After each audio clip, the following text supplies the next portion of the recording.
Manque de bœuf.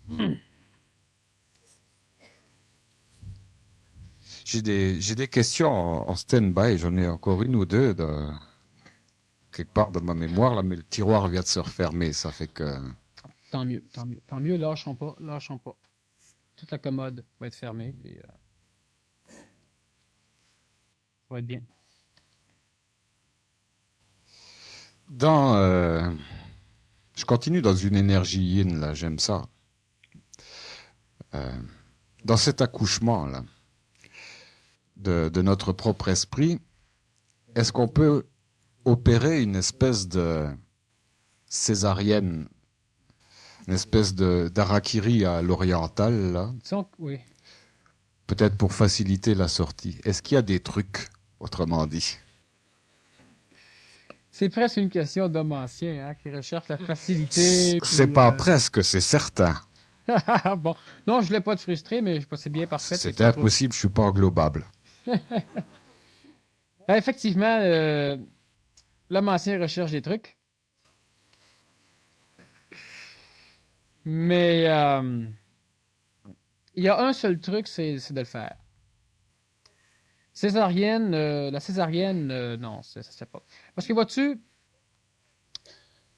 un accouchement, ça se fait convenablement lorsque le père est présent, lorsque la mère est consciente, éveillée, et lorsque la mère désire et attend l'enfant.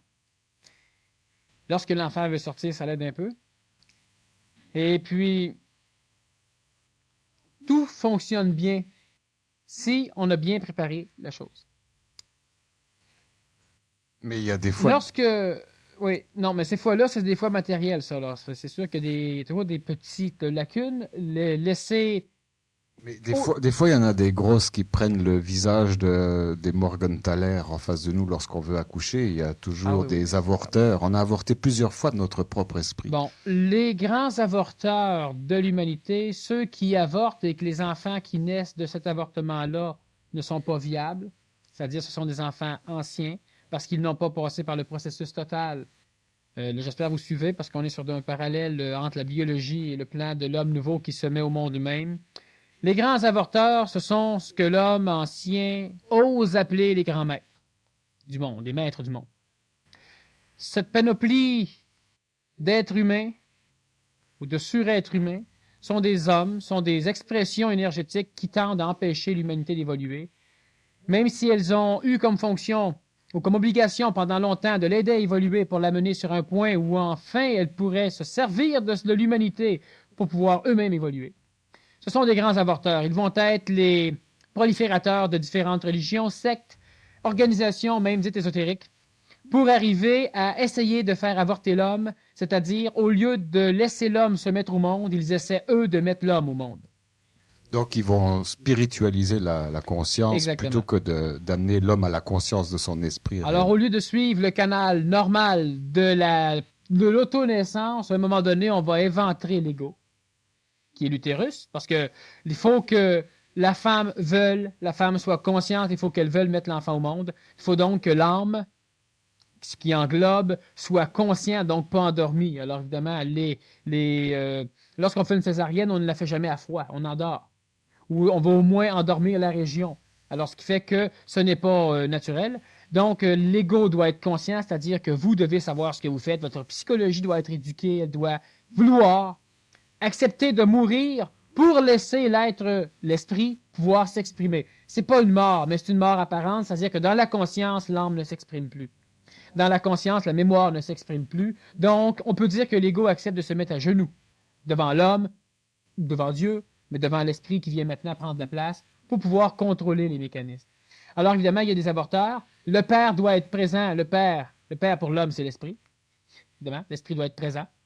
La femme doit vouloir l'enfant, donc l'ego, l'âme doit vouloir que l'homme nouveau naisse, que la femme nouvelle apparaisse. Et les avorteurs sont tous les sectaires, ceux qui tendent à collectiver l'homme, ceux qui tendent à donner des trucs à l'homme.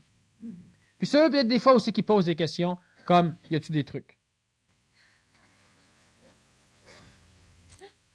Des fois. Je me fais l'avocat de l'autobus, justement. Non, je sais, c'était là pour ça, alors. Je me souviens d'un très beau texte de Robindo qui annonçait la naissance des enfants de lumière dans un de ses livres. Il disait, je les vois, ils arrivent, les enfants aux yeux de lumière, suivis d'un texte explicatif des qualités de ces enfants de lumière, et il terminait par « et ils renverseront nos murs ». Est-ce qu'il faisait allusion au mur de la honte, au mur des lamentations ou à d'autres murs? Il était assez tough. Ces enfants qui doivent renverser nos murs, quels sont ces Celui qui murs? parlait était tough, pas mal. Les enfants. Bon, on va vivre, à un moment donné au Québec, une vague de naissance. C'est normal parce que présentement, les Québécois ne veulent pas trop avoir d'enfants. Ils n'ont pas le choix. Ils seront présentement la majorité des potentialités de naissance, c'est-à-dire la majorité de ceux qui potentiellement peuvent mettre au monde des enfants nouveaux. La majorité, pas tous, parce que c'est normal que plusieurs familles mettent au monde des enfants nouveaux biologiques pour la simple raison qu'on aura besoin d'aide. Alors, il faut commencer à rencontrer un peu notre monde. La majorité des personnes qui pourront mettre des enfants nouveaux au monde seront stérilisées soit psychologiquement, soit physiquement, pendant un laps de temps qui est déterminé, qui est plus ou moins long. Lorsque je dis stériliser psychologiquement, cela veut dire qu'ils aiment les enfants, mais qu'ils n'en veulent pas. Et lorsque je parle stériliser physiquement, ben c'est clair, mais temporairement.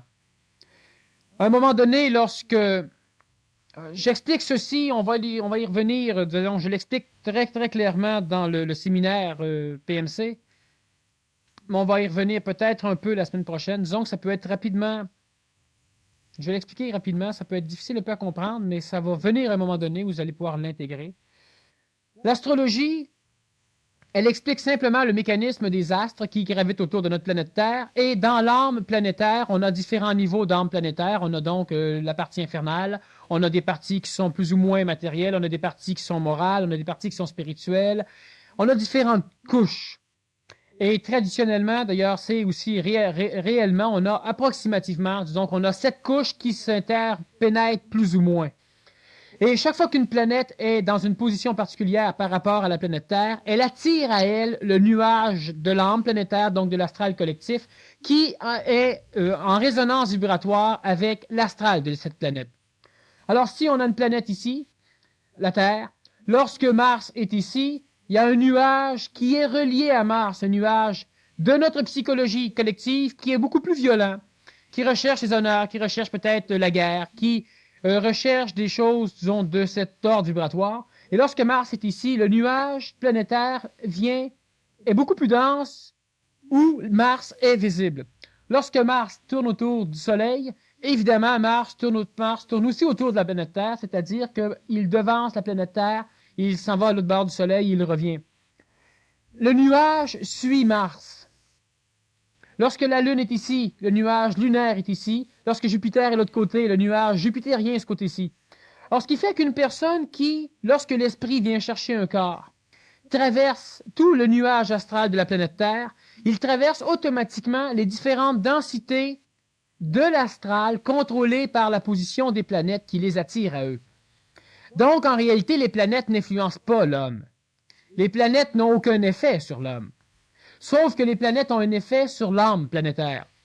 Et lorsque l'esprit traverse ce nuage planétaire pour venir prendre un corps physique, il attire à lui des parcelles du nuage qu'il traverse. Donc, le thème de naissance donne une idée de quel genre de psychologie d'âme s'est réincarné dedans le corps physique. Alors, on peut donc, à partir de ce thème de naissance, avoir une idée de quand cette psychologie qui s'est réincarnée sera manipulée par qui. Parce que connaissant la position des planètes, on connaît donc, mais on ne le sait pas, l'astrologue ne le sait pas, il connaît donc la position des nuages de ces strates d'âme, alors automatiquement il sait que telle personne née sous tel signe est manipulable parce que telle planète est en conjonction avec telle planète, etc. En réalité, ce sont les nuages astraux reliés à ces planètes qui circulent. Lorsqu'on aura une vague de naissance de l'enfant nouveau, mais tant qu'on parle un peu de l'enfant biologique, ce qui va arriver, c'est qu'à un moment donné, il y aura une conjonction planétaire qui fera que la majorité des planètes ne seront pas visibles du Québec, ni la Lune. Donc, on n'aura presque aucun nuage astrale de l'âme collective planétaire au-dessus du Québec. Et là, checkez-vous. Parce que 9 mois après, il va y avoir de la naissance. On va vendre des biberons. Cette vague, donc, va venir dans l'avenir. En attendant, on a des enfants nouveaux qui viennent naître, c'est-à-dire des personnes qui se réincarnent individuellement, mais à travers un nuage astral, ce qui fait qu'ils sont quand même collectivement charriés, un peu comme plusieurs d'entre vous sont des individus nouveaux, mais vous ne le savez pas pour la simple raison que vous êtes né sous un thème de naissance. Donc, automatiquement, vous êtes assujetti pendant un laps de temps à une motricité planétaire, c'est-à-dire vous êtes assujetti à suivre ce que les planètes entraînent dedans votre air vital, astral, respiratoire. Donc, automatiquement, vous êtes sous le contrôle des planètes pendant un laps de temps. Le premier individu qui va se libérer de tout l'astral planétaire, un individu qui est né dans un contexte astralisé, le fera possiblement en 1987. Les autres personnes, donc d'autres personnes vont suivre aussi la même année après.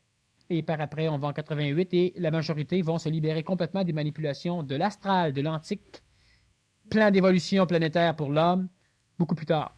Alors, ce qui fait qu'à un moment donné, on aura donc une vague de naissance où on aura des enfants qui seront, dès la naissance, des adultes déguisés. Ils auront une psychologie pseudo-infantile, mais en même temps d'adultes. Alors, ces enfants, on a des enfants déjà qui sont précoces, mais ils sont suffisamment atténués par leur thème de naissance, c'est-à-dire par l'astral qui les a vus mettre au monde, pour protéger les parents. Ces enfants sont donc encore une fois obligés d'apprendre à parler. Ce ne sera pas toujours le cas. Parce que lorsqu'une personne revient sur la planète et qu'elle se souvient de ce qu'elle a fait, elle connaît le langage. Elle sait parler.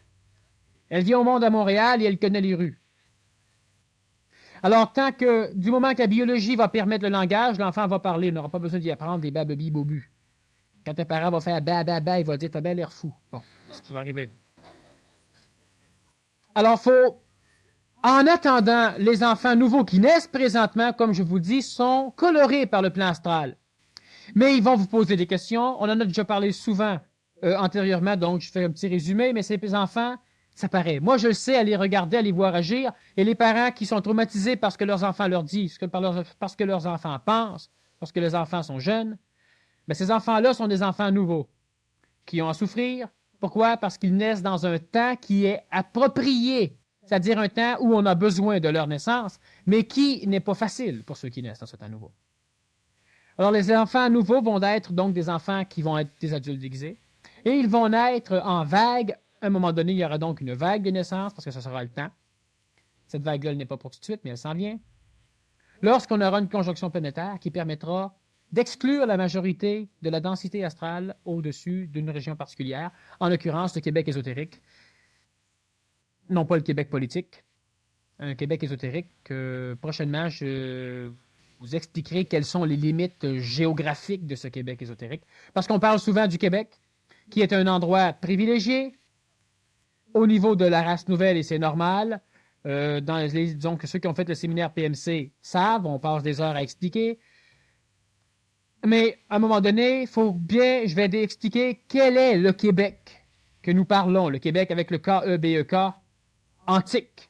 Parce que le mot Québec n'a pas été inventé lorsqu'on a découvert le Québec. On a appelé Passage qui rétrécit la ville là-bas. Puis on a appelé Canada aussi. Et en espagnol, Cañada, ça veut dire rétréci. Et c'est les Espagnols, l'Américo Vespucci et d'autres qui ont découvert la place. Alors, tout rétrécit ici. Et c'est normal parce que l'endroit de prédilection de l'énergie supramentale au niveau des premiers contactés va être dans un endroit très, très petit au Québec. Québec ésotérique. Ce qui comprend une partie de l'Ontario politique. Alors, ce qui fait que ces enfants vont naître dans une vague. Il y aura une vague qui va durer quelques années où on aura l'apparition de plusieurs personnes qu'en fin de compte, certains d'entre nous attendent pour pouvoir commencer à instaurer quelque chose qui est antiquement appelé gouvernement mondial, monarchie suprême ou ce que vous voudrez. Alors, à un moment donné, une chose se doit de commencer quelque part. Certains d'entre vous ont déjà pris conscience qu'une chose, qu'un événement commence toujours quelque part. Et ce quelque part, cette fois-ci, sera dans le Québec ésotérique.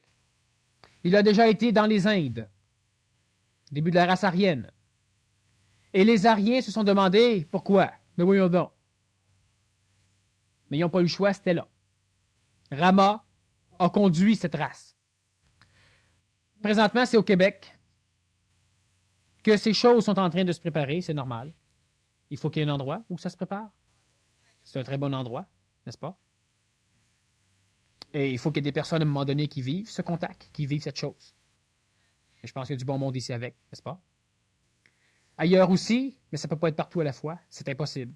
Pour raison d'énergie vitale, pour raison de population, pour raison de plusieurs choses.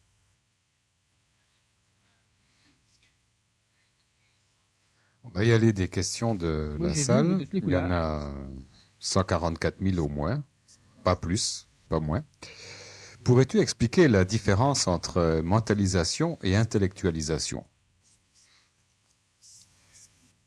L'intellectualisation, c'est lorsqu'on fait référence à notre ajusteur psychologique, c'est-à-dire lorsque notre concept psychologique, lorsque ce que nous croyons risque d'être altéré, démoli ou ébranlé par quelque chose que nous apprenons, automatiquement, nous prenons l'information que nous venons d'entendre et nous la transformons pour l'adapter à notre psychologie ou à notre spiritualité de façon à ne pas trop altérer. C'est de l'intellectualisme. Alors, automatiquement, une personne qui est intellectuelle n'arrive pas à apprendre. Elle ne fait que jouer avec les mots pour adapter les nouvelles choses à ce qu'elle connaît, à ce qu'elle tient à garder. Alors, la réincarnation, lorsque je dis, par exemple, qu'elle est pluralitaire, tous les intellectualismes férus de réincarnation individuelle vont dire « Ah oui, mais c'est tout ce qu'on a pensé. » Parce qu'en réalité, ce qu'il veut dire, c'est qu'on se réincarne tout le monde en même temps. Mais on a quand même nos corps, nos choses, nos ci, nos ça, tu sais. Fait que je trouve, bon, ça, c'est de l'intellectualisme. Il n'a rien compris. Alors, lui, il peut parler, il peut jaser, il peut y aller tant qu'il veut, on peut se rencontrer ensemble, puis il lui apprendra jamais rien. Pour la simple raison qu'il intellectualise, donc, son ajusteur psychologique. Ce qui ajuste pour sa psychologie de façon à ne pas trop altérer la psychologie est trop en fonction. La mentalisation, c'est un phénomène qui ne regarde que le mental, donc un mental qui n'essaie pas d'ajuster pour la psychologie. Un mental qui observe deux choses et qui voit qu'il y a un mensonge, il y a une réalité, mais qu'il n'y a pas de juste milieu entre les deux. C'est ça, et tout le reste, ce n'est pas ça. L'intellectuel va dire c'est ça, mais tu sais, il y a quand même des colorations. Tu sais, il a dit 30% de mensonges dans ce qu'il a dit. Fait qu'on peut dire qu'il a dit la vérité. Le mental, non. Il a dit ça de vérité, le reste, c'est des mensonges. Votre mental va vous faire prendre conscience à un moment donné que vous faites des choses, mais que vous êtes trop diplomate envers vous. Il faut être diplomate avec la psychologie d'une personne qui ne comprend pas. Mais le mental n'est jamais diplomate envers lui-même. Tandis que l'intellect, l'intellectualisation, l'intellectualisme, c'est une diplomatie totalement contrôlée par la psychologie qui tend à faire en sorte que le mental ne vienne pas instruire d'une façon fracassante ce que la psychologie ignore, mais qui tend à donner l'impression au mental qu'il instruit la psychologie, mais en réalité, il l'instruit d'une façon totalement colorée. Alors, lorsque nous disons « Krishna est le meilleur Dieu », plusieurs vont dire « Ah oui, mais c'est sûr, mais Krishna, Manitou, Jéhovah, c'est toute la même chose. » De l'intellectualisme, ce n'est pas la même chose. Si ce serait la même chose, pourquoi que les disciples de Krishna seraient tellement contre Jéhovah? Pourquoi les témoins de Jéhovah voudraient tant vous convertir à lâcher Manitou, ben non, à lâcher le Christ pour rentrer à l'intérieur? Parce que ce n'est pas la même chose. Alors, ce qui fait que lorsqu'une personne voit ça comme ça, c'est de l'intellectualisation. Lorsqu'elle mentalise, ben, à un moment donné, même s'il ne le comprend pas, elle va dire que ce n'est pas la même chose. Pour Siva, on peut tuer du monde. Pour Jéhovah, il faut pas passer de porte en porte. Pour Moroni, il faut faire d'autres choses. Alors, ça ne peut pas être la même chose. Certains dieux acceptent les sacrifices humains, d'autres dieux les disent non. Certains dieux élisent des peuples élus qui vivent dans des villes de Dieu, des cités de Dieu. D'autres peuples, non. Certains peuples acceptent que l'homme fasse l'amour avant le mariage de certaines religions, d'autres dieux le refusent. C'est pas la même chose. L'intellectualisme adapte. Alors, ce qui fait que tout le monde est bien, on est tout correct, tout le monde est bon, tout le monde est beau, tout le monde est fin. Le mental voit les choses telles qu'elles sont et ne les colore pas pour l'ego. vous comprenez quelque chose à un moment donné, vous venez de faire une gaffe. Mais l'ego le sait. Un intellectualiste vient de faire une gaffe, puis il va adoucir ça pour l'ego. Lui, il est correct. Il y a une bonne différence entre l'intellect et le mental.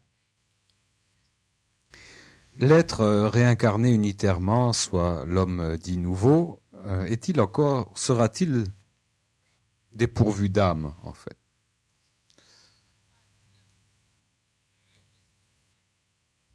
Ça regarde pas S'il ne personne. sera pas encore totalement dépourvu d'âme, ou sera-t-il totalement Mais ça regarde dépourvu pas. d'âme? Ça regarde l'homme nouveau, ça regarde pas personne. Ça, c'est son chose à lui. J'ai l'impression que je ne peux plus attendre, c'est plus fort que moi, je vais exploser. On va le mettre dans le studio à Roger Drolette, lui. Et cela même si je comprends qu'il faut que je sois patient. J'ai l'impression de tourner en rond et complètement perdu. Bon, la patience de l'homme nouveau, elle doit se développer hors ego. Celui qui va exploser, c'est l'ego. Celui qui est impatient d'arriver, c'est l'ego.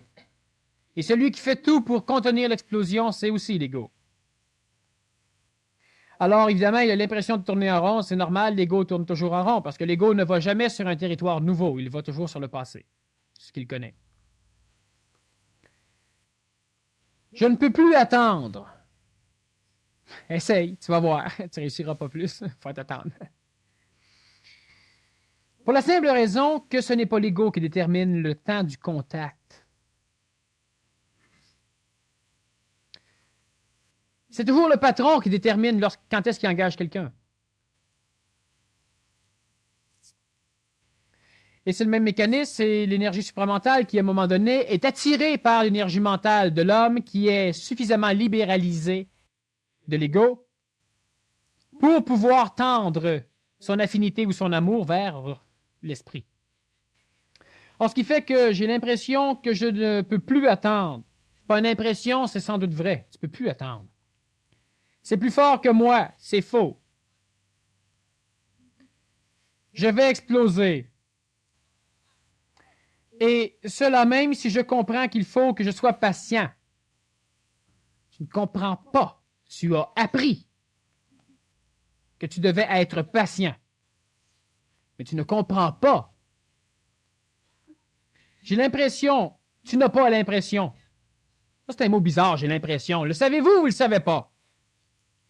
Si vous avez l'impression, c'est que ça se passe. Vous n'avez pas l'impression. De tourner en rond est complètement perdu. Ah ben ça, c'est faux.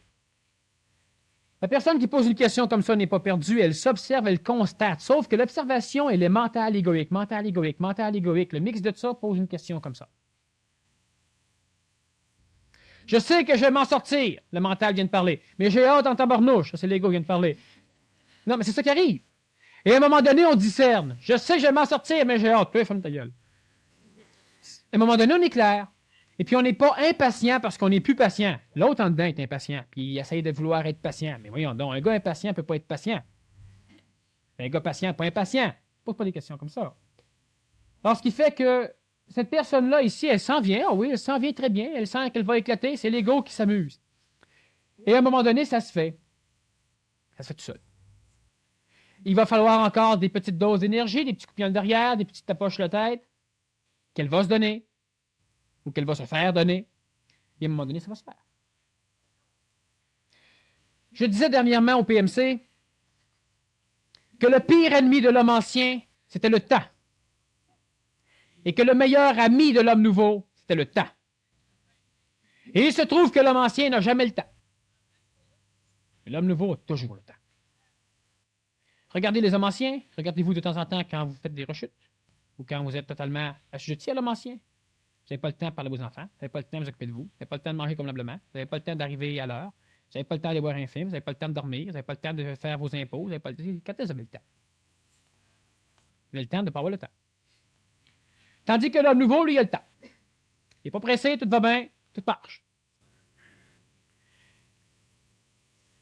Le temps, ça n'existe pas. Alors, automatiquement, ça peut être le pire des ennemis. Ça peut être le meilleur des alliés. Alors, cette personne-là ici, qui écrit sur un papier vert, ça n'a pas d'importance. elle va finir par découvrir qu'elle a le temps. Et elle va arrêter d'être impatiente. Puis de cultiver sa patience. Est-ce que la conscientisation provoque l'isolement? Je n'ai plus d'intérêt pour les autres, excepté quelques personnes qui font le même cheminement. Parfois, je me sens seul.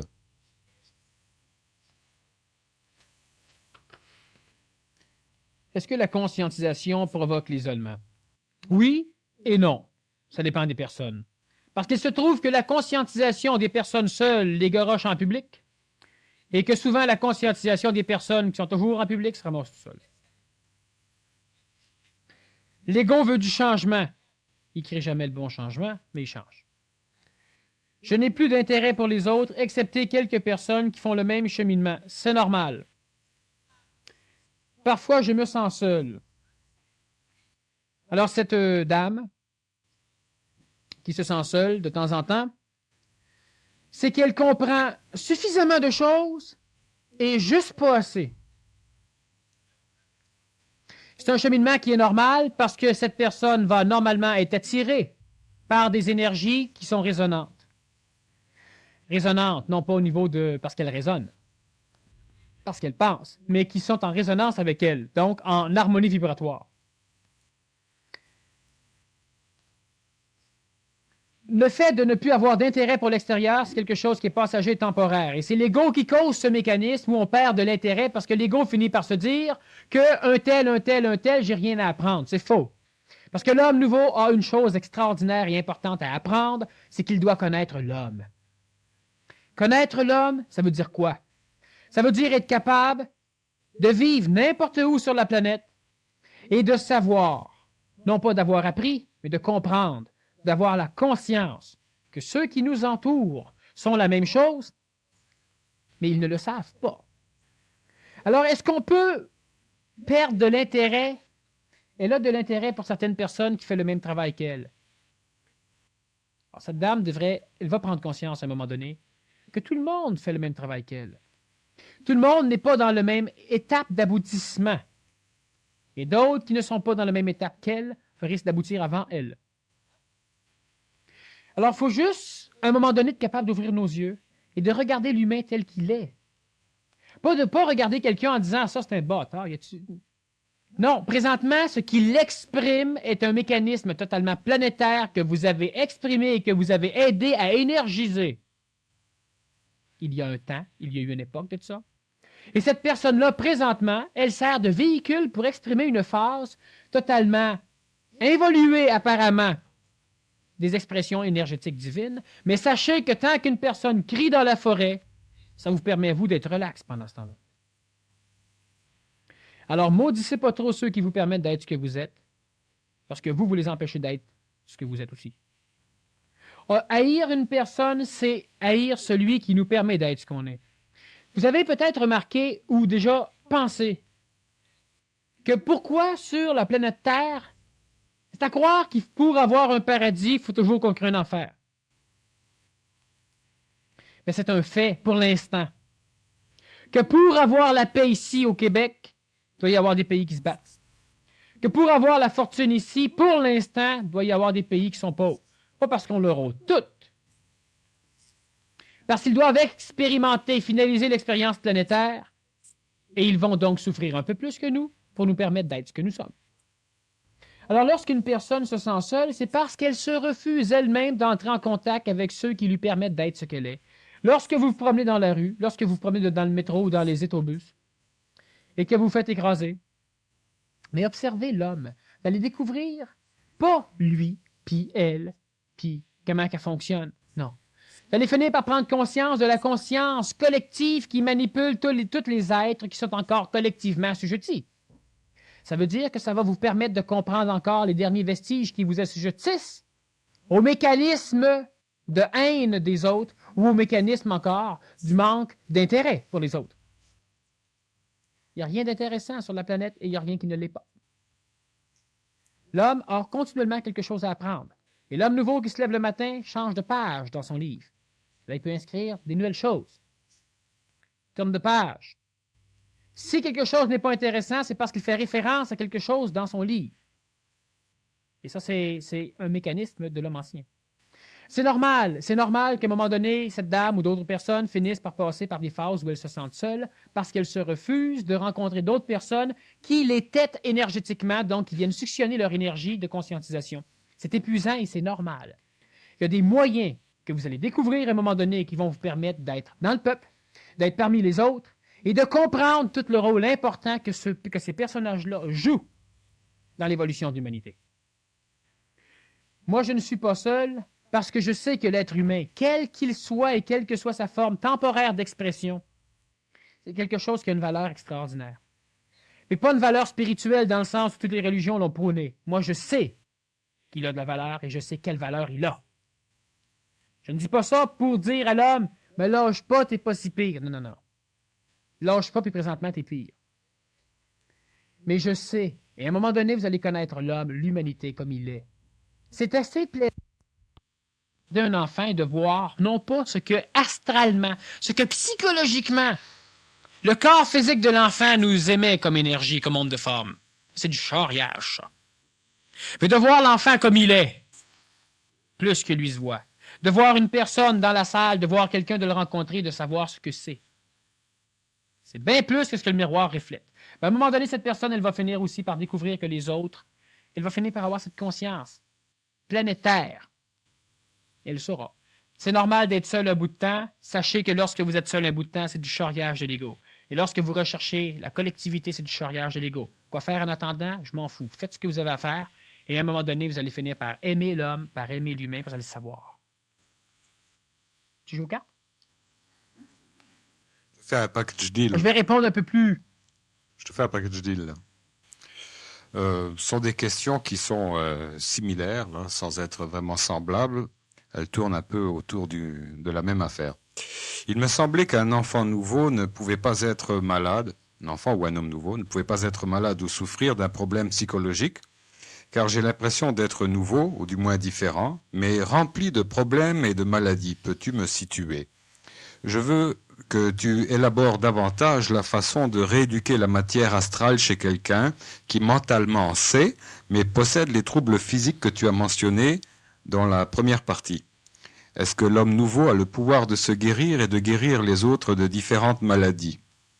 J'ai 22 ans et à 18-19 ans, j'ai souffert énormément de toutes les façons possibles. Désespoir, suicide, tendance à la forte drogue, problèmes de famille, etc. Et commence à avoir des buts de solution aussi. Depuis 2 ans, je me sens nouveau, j'ai repris mes activités, j'ai plein de projets en action, etc. Ça va bien. Lorsqu'il est question de faire un travail sur le bas astral, est-ce que cela veut dire faire un travail sur notre ego? Exemple, l'orgueil, la peur, etc. Est-ce que c'est le premier travail à faire? Comment ou qu'est-ce qu'on doit faire pour déconnecter ou se défaire de ce bas astral qui nous fait encore trembler? Sur le plan physique, pouvons-nous favoriser notre développement? Le PMC serait-il un moyen de m'aider à voir si je suis un de ces hommes nouveaux, etc. Suivi d'appréciation, conférence très bonne, dense et très bonne. Voilà. Bon, on pourrait jouer aux cartes. Il me semble qu'un enfant nouveau ne pourrait pas être malade ou souffrir de problèmes psychologiques. Ça, c'est la vision de l'homme ancien de l'homme nouveau. Car j'ai l'impression d'être nouveau et du moins différent, donc transitif, disons, mais rempli de problèmes, maladies. Peux-tu me situer?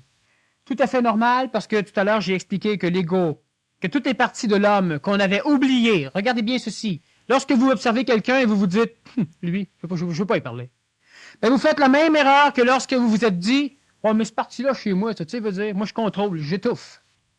Mais à un moment donné, ces parties-là viennent vous sauter d'en face, vous charrient le corps physique, vous charrient le corps psychologique, donc le corps astral, comme les autres humains qui, à un moment donné, on va laisser tomber parce que, ben, ils vont vous sauter dessus à coups de hache à un moment donné. Alors, ce qui fait que, pour situer cette personne, elle est dans une phase où elle a oublié des choses. Comment faire? Disons que je continue avec cette question. Sur le plan physique, pouvons-nous favoriser notre développement? C'est évident. Le PMC serait-il un moyen de m'aider à voir si je suis un des hommes nouveaux? Non, ça, c'est toi qui vas voir à un moment donné. C'est-à-dire que tu ne verras jamais. À un moment donné, tu vas vivre l'état d'être-té de l'homme nouveau. L'ego va être parti. Le PMC n'amène pas une personne à découvrir si c'est un homme nouveau. Ça serait ridicule. Par contre, le PMC est quelque chose qui permet à l'homme transitif de pouvoir raffermir son corps physique, ses molécules, sa structure moléculaire atomique physique, de façon à pouvoir faciliter l'expression de ce qu'il est. Mais il reste ce qu'il est. Comment ou je veux que tu élabores davantage sur la façon de rééduquer la matière astrale chez quelqu'un qui mentalement sait mais possède les troubles psychiques, physiques que tu as mentionnés dans la première partie. Alors, si on revient encore au niveau du programme Être contrôleur, et j'en parle rarement en conférence, sauf depuis ces derniers temps, pour la simple raison que différents événements nous ont amenés à pouvoir cristalliser certaines choses et à pouvoir affermir différentes choses au niveau du cours lui-même. Le cours est strictement conçu pour permettre à l'homme transitif de finir par se parfaire. Alors, ce qui fait que moi, je ne peux pas répondre 56 000 choses. On a des techniques nouvelles, totalement nouvelles, qui sont adaptées à l'homme du Québec, à l'homme qui est transitif, pour pouvoir justement lui permettre d'aller fouiller dans ses derniers tiroirs de façon à pouvoir découvrir ce qu'il est. Pour pouvoir l'éliminer, le transmuer, le faire évoluer. Ces choses-là qui sont traumatisantes chez lui. Quand je dis que le cours PMC est un cours qui est relativement tough, c'est un cours qui est difficile, c'est normal parce que c'est pas un cours pour passer le temps, c'est un cours qui fait travailler l'homme. Hypocritement à son insu, souvent, c'est plus efficace. Puis à un moment donné, l'homme découvre, l'homme comprend et l'homme se sent libéré après être passé par différents charriages. C'est accéléré, c'est plus tough. On travaille sur le plan physique, il y en a qui ont de la difficulté, ça prouve qu'ils en ont besoin. On travaille sur d'autres plans, il y en a qui ont de la difficulté, ça prouve qu'ils en ont besoin. Et à un moment donné, on se ramasse avec des personnes qui sont libres. Pourquoi devrais-je répondre, suggérer des choses? Si on a des solutions, on s'organise pour les mettre en application, on les structure, et c'est normal qu'à un moment donné, on en parle aux autres. Pour la raison que j'ai dit juste avant. Les fins fonds de moi, je m'en occupe. Les fins fonds de l'extérieur, on s'en occupe aussi. Parce que ce sont des êtres, ce sont des entités qui sont comme nous autres. Alors c'est normal qu'à un moment donné, le centre est mis à la disposition du public qui est aussi nous autres. C'est pareil pour l'instant, apparemment. Des techniques, un genre de programmation, de cours, et comme le dit François au début de la conférence, présentement, on a décidé d'axer tout ce qui se passait au centre de l'universalité sur la facilitation du passage de l'homme ancien à l'homme transitif, de l'homme transitif à l'homme nouveau. Comment et qu'est-ce qu'on doit faire pour déconnecter ou se défaire de ce bas astral qui nous fait encore trembler? Cessez de trembler. C'est sérieux. Et il y a des mécanismes que je viens juste d'élaborer qui donnent ceci, pour faciliter. Les personnes qui font le séminaire PMC1 ne poursuivent pas nécessairement les autres PMC. Le séminaire PMC1 porte le terme séminaire, mais en réalité, c'est aussi le séminaire de Daniel Kemp. Alors, où on va brasser des choses, où on remue des choses du bas fond pour les remonter en haut. Et suite à cela, les personnes qui ont fait au moins un PMC ont accès à des conférences particulières que je donne une fois par mois, conférences où on travaille sur les personnes. Chose que je ne peux pas faire en conférence publique pour des raisons écologiques. Des personnes qui sont nouvelles ici, c'est déjà tough. Il faut leur laisser le temps de s'habituer à l'énergie et à l'étymologie, au mot. Il faut leur laisser le temps de digérer. Il y en a ici là, qui savent ce que je veux dire. Alors donc, le séminaire PMC brise déjà des choses, on travaille, c'est dur, c'est tough. Il y en a qui prennent des vacances après, des repos. Mais c'est quelque chose qui est intensif, qui fonctionne. Ce n'est pas une thérapie de groupe, c'est quelque chose qui vient brasser ces choses-là. Il y a des choses que je sais, que je dis. Il y a des choses que je sais, que je dis plus tard. C'est en somme des cours prénataux. Ouais, c'est ça. C'est ça. C'est bien, tu saisis bien, c'est des cours prénataux. Mais dans les cours prénataux, on n'essaie jamais d'accouchement. Hein? On montre des films, on parle de d'autres. C'est ça. Est-ce que l'homme nouveau a le pouvoir de se guérir et de guérir les autres de différentes maladies? Guérir les autres de différentes maladies, il a le pouvoir. Est-ce qu'il a la volonté de le faire? Il a l'intelligence de savoir quand il faut le faire et quand il ne faut pas le faire. Est-ce que certains d'entre vous sont malades présentement et vous apprenez parce que vous êtes malade? Et certains apprennent et ne le savent pas. C'est pas moi qui vais aller vous guérir. Je suis suffisamment intelligent pour vous laisser dans vos maladies parce que c'est le chemin que vous avez choisi pour apprendre. Mais à un moment donné, il y a un homme nouveau. Il y a encore des parties basses de son astral, ce que le Nazaréen appelait des démons. Alors effectivement, à un moment donné, l'homme nouveau a le pouvoir d'aller chercher ces démons-là et les faire sortir. Il les envoie dans des animaux. Parce que l'animal ne procède pas du même cheminement d'évolution que l'homme, et l'animal ne vient pas colorer l'expérience évolutive de l'homme. Donc, ce démon fera ce qu'il voudra dans un animal qui n'est pas domestique. Comme le chien et le chat. Moi, j'ai un chat qui est énorme. Je pense que c'est parce qu'il a pris déjà une toute petite partie de mon astral. Il est énorme. Il va éclater. Oui, mais il n'y a pas près un démon que quelqu'un a fait sortir. Mais le chat, effectivement, absorbe beaucoup d'énergie vitale et le chien, beaucoup d'énergie psychologique astrale chez l'homme. Le chat, il se nourrit de mes résidus psychiques. C'est Mhm. fantastique. Oui, il se nourrit de tes cendres de pensée. C'est une machine à broyer les déchets de l'âme. Et le chien est une machine à énergiser les déchets chez l'homme. Lorsqu'il est question de faire un travail sur le bas astral, est-ce que cela veut dire faire un travail sur notre ego? Oui. Exemple, orgueil, peur. On a un orgueil qui peut être spirituel, celui qui se donne une mission. À un moment donné, ça disparaît tout seul. Mais on a un orgueil qui vous empêche d'être ce que vous êtes, parce que vous êtes trop médiocre, selon cette partie de l'ego. On a un orgueil qui refuse de voir à un moment donné chez quelqu'un ce qu'il est. On a un orgueil qui nous rend jaloux, on a un orgueil qui fait qu'on... Oh, moi, je suis plus manipulé, moi, je suis plus charrier, moi, je peux rien savoir de ça, là. T'es charrier au coton. Alors, on a un orgueil dramatique, dense. C'est travailler sur l'ego. Est-ce le premier travail à faire? Il n'y a pas de premier travail à faire. Lorsqu'on prend un tronc d'arbre, qu'on le met sur le haut d'une côte et qu'on le fait rouler, qui arrive en bas de la montagne, si on travaille sur un plan à la fois, le tronc d'arbre, c'est comme si, en dévalant la côte, frappait des roches. Alors, il tord, tu croches, puis il dévale, plus dans le bon chemin. Frappe une autre roche, il se passe dans un autre sentier. Le travail de l'homme nouveau, le travail de l'homme transitif, et le cheminement d'ailleurs au niveau PMSIC, c'est que tout le tronc d'arbre frappe toutes les mêmes roches en même temps. Fait qu'il continue dans son cheminement. Alors, il n'y a pas un point par où on doit commencer plus que d'autres. Observez-vous, puis vous allez finir par apprendre sur vous. Observez l'homme. J'ai 22 ans et à 18-19 ans, j'ai souffert énormément de toutes les façons possibles. C'est faux.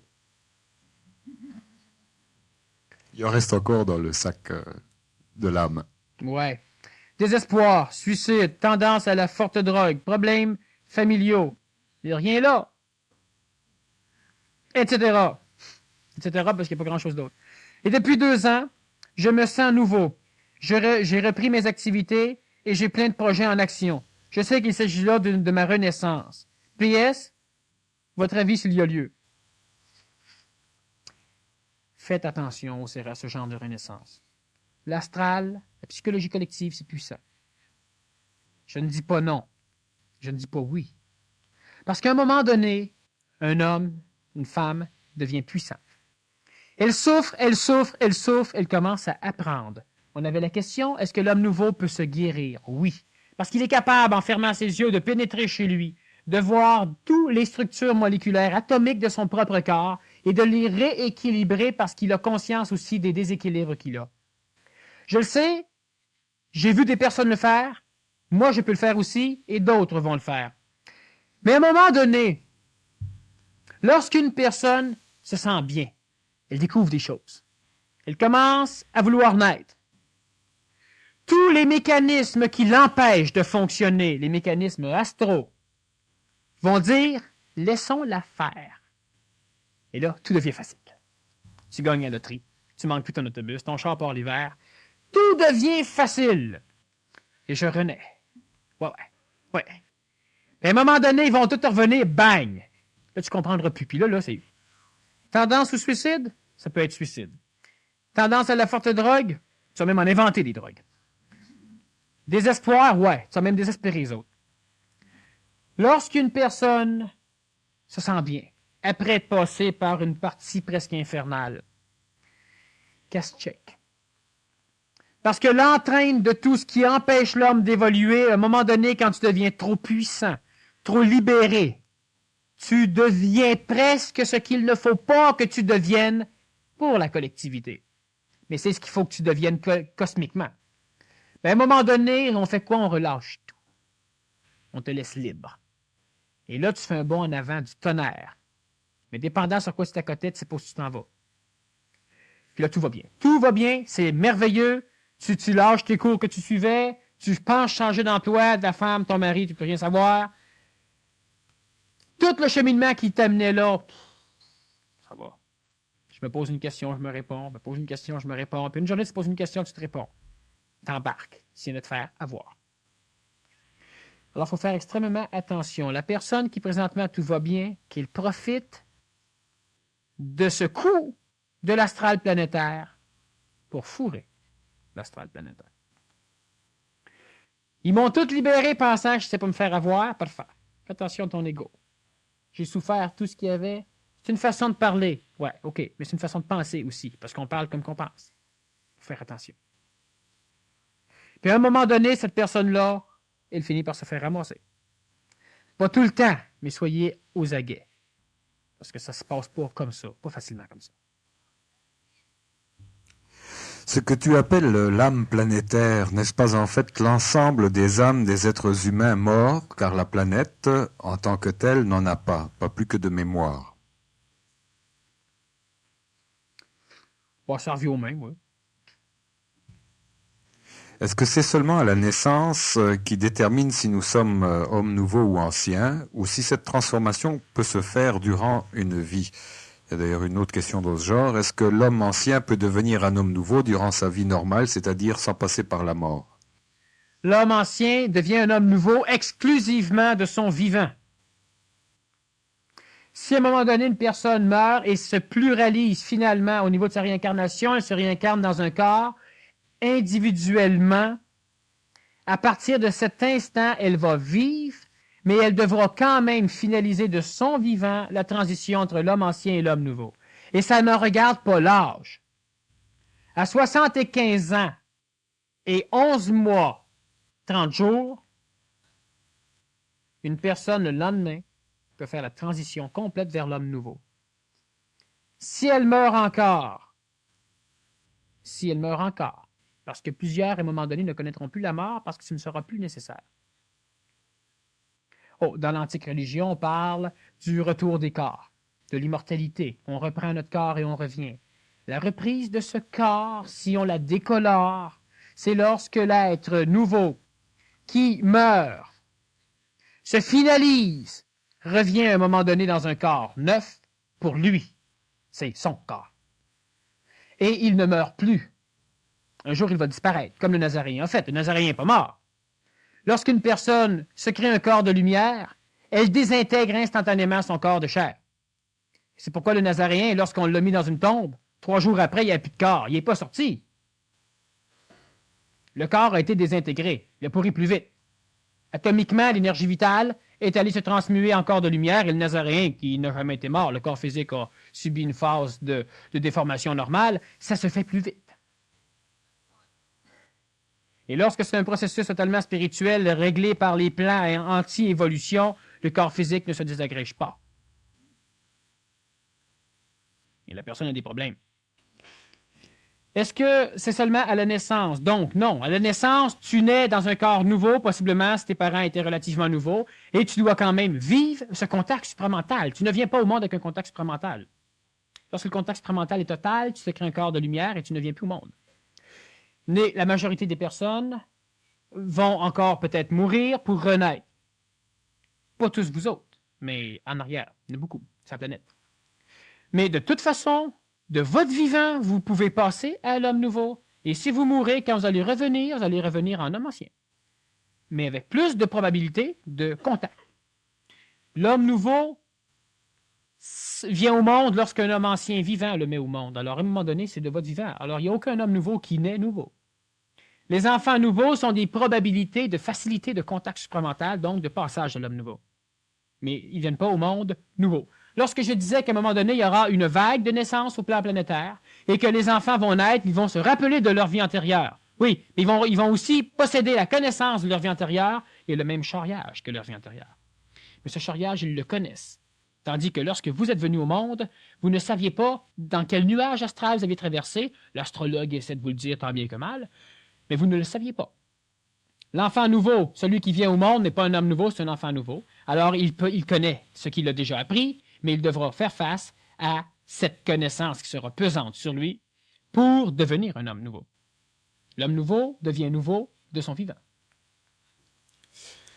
Est-ce que l'homme qui décide de naître peut influencer le temps de cette réalisation par sa détermination ferme? Lorsque l'ego décide de naître, il étire.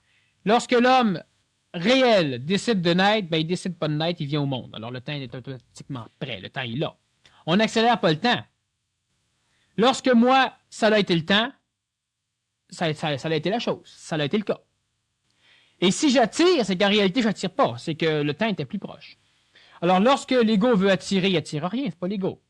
Puis à un moment donné, lorsque le mental comprend, lorsque l'ego est capable de se mettre à genoux devant son père, devant son esprit, devant lui, devant l'homme, ben, à un moment donné, ça se fait. Alors, on ne peut pas accélérer. Mais souvent, vous pensez que vous êtes loin. Puis parce qu'à un moment donné, vous découvrez que vous êtes proche, vous vous dites, j'ai accéléré.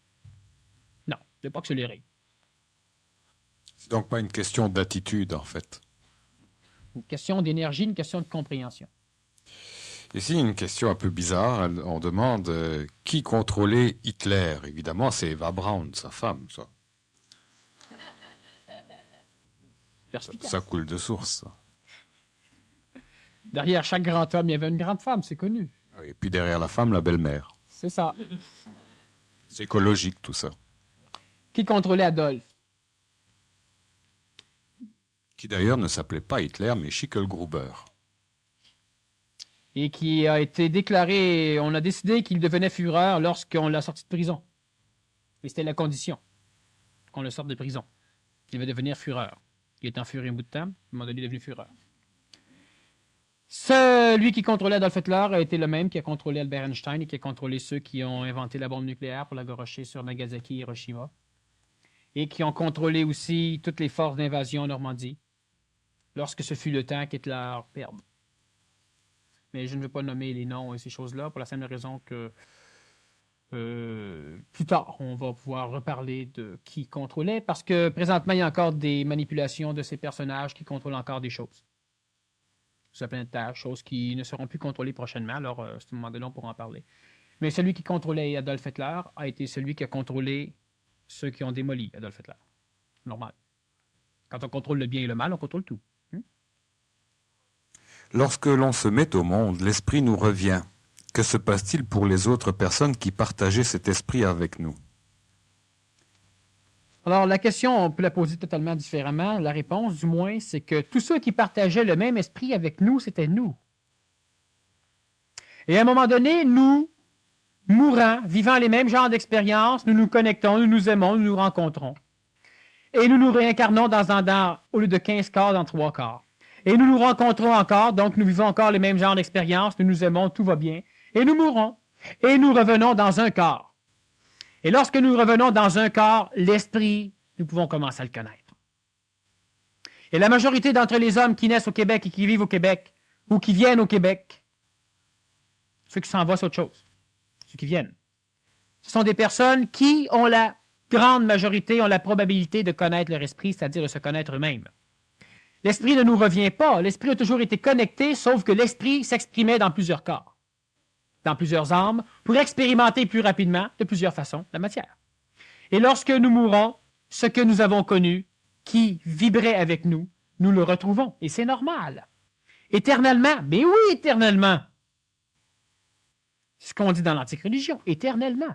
Pour l'éternité. C'est tout à fait normal. C'est nous. Nous nous retrouvons. Et à un moment donné, vous allez pouvoir vous poser la fameuse question, parce que ça n'a jamais été le temps qu'on se la pose. Qui suis-je? Comment veux-tu le savoir? Tout le reste de toi, tu ne sais pas si tu ne le connais pas, tu ne sais pas dans quel pays que ça vit, c'est peut-être même ton patron, c'est peut-être tes meilleurs amis. Qui suis-je? Tu ne peux pas te poser cette question-là. Mais à un moment donné, tu vas pouvoir dire qui suis-je? Et soudain, tu vas commencer à avoir des réponses qui ont de l'allure. Alors, les hommes, qu'advient-il d'eux autres? C'est le même personnage qui s'exprime de plusieurs façons. Et à un moment donné, effectivement, pour l'éternité, après leur mort, ils se unissent, ils se rencontrent, ils ne seront plus jamais séparés. Normal. Une dernière question. Comment savoir si mon enfant est un enfant nouveau? Ça ne vous regarde pas. C'est une autre question? Ça devrait. Là, c'est des questions plutôt personnelles ou dans le genre... j'ai senti des picotements dans tout le corps vers la moitié de la conférence et jusqu'à la fin. Savez-vous ce que c'est? Par exemple, oui, on l'a déjà expliqué souvent. C'est un mécanisme énergétique, c'est normal. Bon, là, on constate qu'on était venu entendre une conférence sur les enfants, donc il faudrait développer ce thème-là. Mais on a bien aimé, très très bonne conférence, on est éclairé, etc. Mais on aimerait encore avoir plus d'informations sur l'enfant biologiquement parlant. On a parlé, je crois, précisément de la deuxième partie. De toute façon, sachez que la semaine prochaine, c'est la poursuite. Il y a beaucoup de choses que j'ai mis en stand-by tout à l'heure. Et on va revenir là-dessus la semaine prochaine parce que vous allez avoir le temps de digérer un peu ce qui s'est passé ce soir. Et puis, on va pouvoir pousser un peu plus loin sur l'enfant biologique, ouais. Puis sur aussi les parents biologiques, et puis sur les mécanismes de l'esprit à l'intérieur des familles. Enfin, on va revenir sur le cosmique de ces choses-là. Ouais. Question dans le genre, j'aperçois comme une lumière de temps en temps autour de vous. Est-ce que ça se peut? Ouais, ça se doit avec les spots qu'il y a ici.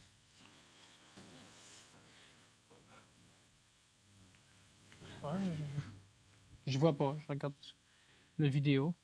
Avez-vous entendu parler de la Lémurie, de l'Atlantide et du retour des Atlantes? Ah ah! Le retour des Atlantes. Si j'ai entendu parler de la Lémurie, qui n'a pas entendu parler de la Lémurie? Et de l'Atlantide. Ben oui, la Lémurie, j'ai pas entendu parler, mais si on fouille un peu, on découvre des choses. Le retour des Atlantes, faut faire attention. Présentement, on a une vague de retour d'Atlante. Effectivement, il y a des Atlantes qui reviennent. J'ai des photos d'Atlante. Et, ouais, on ramène du Pérou, parce qu'au Pérou, on a vu beaucoup d'Atlantes. L'Atlantide a été un continent qui était surtout un groupe d'îles. Une partie des Amériques, une partie de l'Europe. La race neurologique que nous appelons rouge a vécu sur ces îles. Et la race déchue, parce que à chaque fin de cycle, à un moment donné, on a un retour de race antérieure. Et lorsque Homère, et lorsque Platon, et lorsque d'autres de notre race blanche européenne ont commencé à parler de géants rouges sur Poséidonis, entre autres, qui était l'une des dernières îles de l'Atlantide, ils faisaient référence au retour des Lémuriens, au retour d'une race déchue, parce qu'elle devait revenir pour pouvoir consumer le reste des plans karmiques, des plans astraux, pour pouvoir libérer la race nouvelle, la race blanche, et finaliser l'extinction de la race rouge. Et les géants que lui a connus, qui ressemblaient aux Hamhal de la race atlantéenne, étaient des hommes qui ne possédaient maintenant qu'un œil, des cyclopes. Le retour des Atlantes, il est normal parce qu'ils viennent finaliser l'expression karmique de ce que l'Atlantide a causé à l'extinction de cette race rouge, comme la race lémurienne est revenue sur l'Atlantide au niveau des cyclopes à l'époque même de la race mère blanche. La race Atlante est une race qui vient finaliser le karma planétaire. C'est une race qui va souffrir. Les Atlantéens sont facilement reconnaissables si on va par exemple au Guatemala, si on va au Salvador, si on va au Mexique, si on va au Pérou, si on va partout où l'une des deux arches parties en même temps que Noé s'est échouée, c'est-à-dire en terre de feu sur l'Amérique du Sud. Et cela, la colonisation par ces êtres mélangés aux vestiges des combattants lémuraux atlantéens en Amérique du Sud et en Amérique centrale, fait qu'à un moment donné, on a, et j'ai des photos, mais disons que c'est un diaporama qu'on présentait à un moment donné, des photos de paysans bruns, totalement Inca, ou totalement Maya, dépendant de la terre, guatémaltèque, péruvienne, ou etc., qui sont très pauvres, qui ont des enfants bruns, nu-pieds, tout nus, et à l'intérieur, il y a un enfant blanc, de type européen, aux cheveux totalement blonds et aux yeux extrêmement clairs bleus. Et ça fait extrêmement bizarre de voir l'un de nos enfants à l'intérieur de nos familles pauvres, dans des détritus, et totalement péruviennes. Et là, on a un retour d'Atlante. Total. Pas juste une farce, aux dents non plombées ou ces choses-là. Les Atlantes n'ont pas de dents plombées. Parce qu'ils ne sont pas assez riches pour se les faire plomber. Or, je connais la Lémurie, l'Atlantide, et je connais aussi les Atlantes. Il y a une autre forme de retour qui est différente, mais il faut faire bien attention à ce retour d'Atlante. C'est une race correcte. La majorité des personnages de réincarnation atlantéenne qui viennent ne viennent pas au Québec. Ils naissent dans des pays sous-développés et dans des pays d'Amérique. Si certaines personnes, à un moment donné, ont des affinités atlantéennes, c'est-à-dire qu'ils se croient atlantéens, ils sont surtout reliés, non pas aux mémoires de l'Atlantide, mais aux mémoires des premiers êtres qui, hyper évolués de l'Atlantide, ont constitué la race aryenne, la première sous-race de notre race mère, la race blanche. Alors, ils se croient en affinité avec la race atlante. C'est vrai, mais c'est pas vrai. Je clarifie simplement les choses. Parce que la personne qui se croyait de réincarnation atlantéenne, en fin de compte, elle ne l'est pas. Ça ne change rien. Les vrais Atlantes reviennent, c'est normal. Et ceux qui, au Québec, croyaient à être atlantéens sont surtout de renaissance, de réincarnation possiblement unitaire, donc vers l'homme nouveau, de cette race atlantéenne finalisante, la plus évoluée, qui a quitté l'Atlantide pour venir s'échouer au Québec pour aller par après, avec l'aide de Ram ou de Rama, coloniser l'Inde sous l'effigie de la première sous-race de la race mère blanche. Alors, ceux du Québec qui se croient atlantéens, vous êtes beaucoup plus ariens. Race qu'Adolf Hitler a voulu ramener sur la planète. Mais c'était pas le temps. Alors Daniel, la balance, il y a beaucoup de compliments. Je pense que les gens ont énormément apprécié ta conférence, puis je partage cette opinion-là. Je pense que ça a été une des conférences les plus intéressantes de Daniel. Il restait 2 questions concernant des spécialités, la massothérapie et le karaté. On peut la garder dans une conférence où on traitera des énergies. Oui, ou encore. Okay. Mais même la semaine prochaine, on va... La semaine prochaine? Oui. Okay. On va faire une nouveauté, c'est qu'on va commencer en répondant aux questions la semaine prochaine, et puis après ça, on continue avec la... D'accord. Je rappelle aussi aux gens du PMC que dimanche, le 22 décembre, il y a un diaporama sur le Pérou et un souper qui suivra donc la conférence spéciale de Daniel. Que à l'achat du billet pour votre prochaine conférence de Daniel, vous pouvez avoir la première partie de l'enregistrement de ce soir, et qu'aussi c'est le dernier jour pour s'inscrire au séminaire PMC sur l'homme nouveau que donnera Daniel. Alors les intéressés